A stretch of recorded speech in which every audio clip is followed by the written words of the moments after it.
stade de Tanger, c'est un stade qui a connu 2 extensions.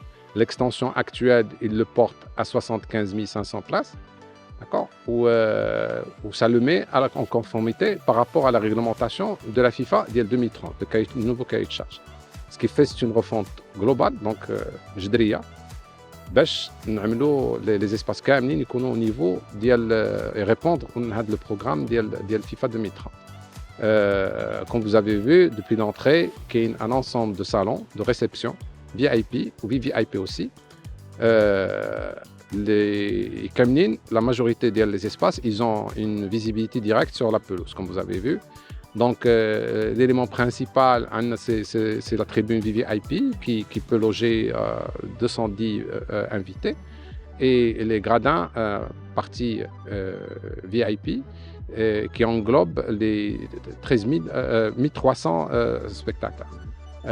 Au-dessus, il y a les gradins médias.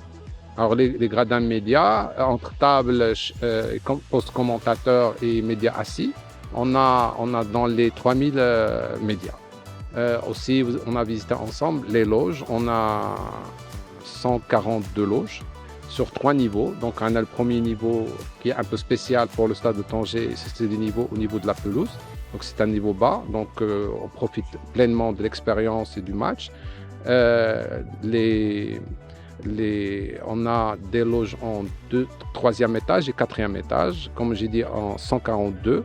Le nombre de chaises varie entre 10 à 20 sièges par loge.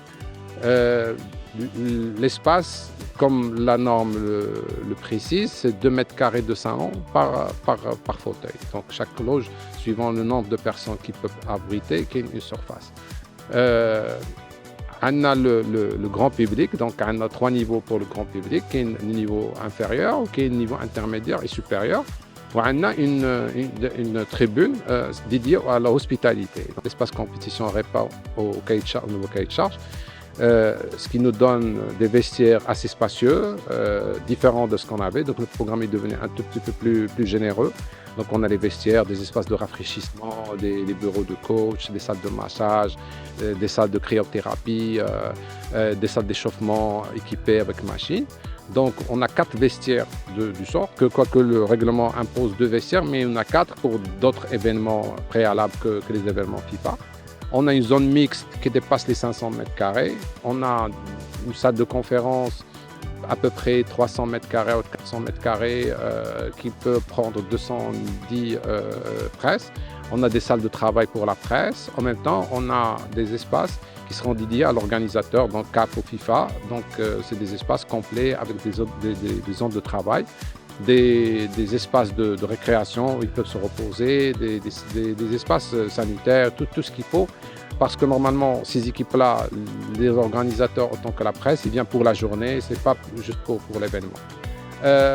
L'étage supérieur, comme on a vu, il y a le VOC qui est un élément très important en termes de sécurité. Le stade, en général, il est équipé d'à peu près 900 caméras qui sont à l'intérieur et à l'extérieur aussi. Il couvre un peu tous les axes du stade avec toute la dernière technologie en termes de reconnaissance faciale pour s'entourer avec toutes les précautions pour la sécurité des spectateurs. En même temps, il y a toutes les régies pour pouvoir gérer les interfaces techniques, les écrans géants, les écrans périmétriques. Comme vous avez vu, le stade de Tanger s'est fait doter de 2 écrans géants de 220 mètres carrés chacun, avec un écran périmétrique qui dépasse les 700 mètres linéaires. Et on aura un 2e et un 3e écran périmétrique au niveau de la pelouse.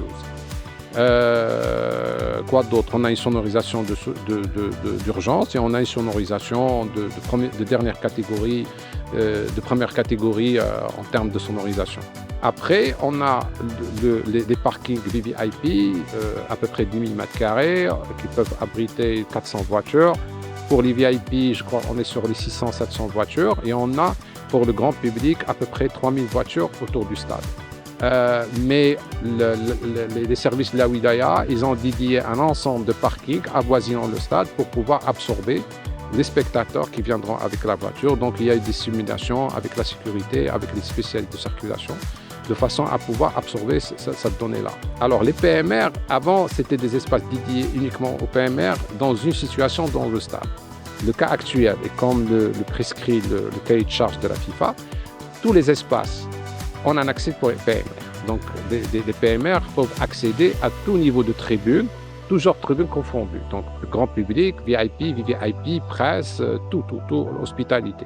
Le stade, il s'est doté de 12 ascenseurs, comme l'ascenseur qu'on a vu tout à l'heure. Donc, 12 ascenseurs qui permettent l'accessibilité à tous les niveaux pour le public PMR. Bon, comme ça, le stade il sera accessible à tous ces niveaux et à tout genre de catégories de tickets.